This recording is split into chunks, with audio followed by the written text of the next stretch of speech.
বাচ্চাদের জুতোগুলো খুব কিউট লাগে, তাই না? সো হ্যালো এভরিওয়ান, কেমন আছেন সবাই? আশা করছি সবাই ভালো আছেন, আর আমিও খুব ভালোই আছি। আজকে দুপুরবেলা খাওয়া দাওয়ার পরে আমি একটু রেস্ট নিচ্ছিলাম। তারপর আমার বান্ধবী আমাকে বলল বাজারে যাওয়ার জন্য। চলো বাজারে গিয়ে আমরা কি করলাম ওটাই তোমাদের সাথে আজকে শেয়ার করব। এই দেখো বন্ধুরা, এদিকে সূর্য অস্ত যাচ্ছিল, দারুণ লাগছিল বলো এই সময়টা। চলো এবার আমি তোমাদের সাথে কথা বলতে বলতে বাজারে পৌঁছে গেছি, আর পৌঁছেই আমার বান্ধবীর সাথে দেখা হয়ে যায়।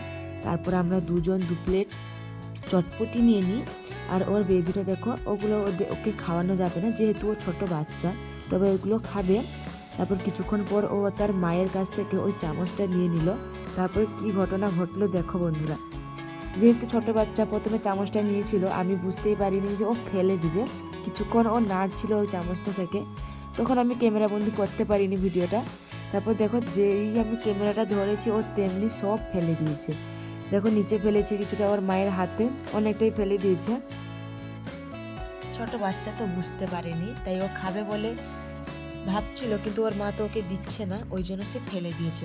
যাই হোক, তারপরে আমরা খাওয়া দাওয়া কমপ্লিট করলাম। তারপরে চলে গেলাম আমরা একটা জুতোর দোকানে, ওর জন্য একটা জুতো নিতে।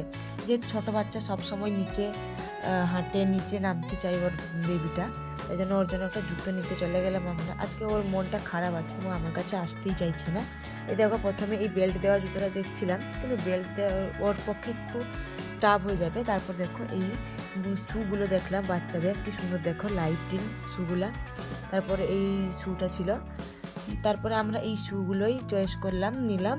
আচ্ছা বন্ধুরা, কাদের কাদের এই ছোট্ট ছোট জুতোগুলো ভালো লাগে নিশ্চয়ই জানিও, আমার তো খুব ভালোই লাগে। টাটা।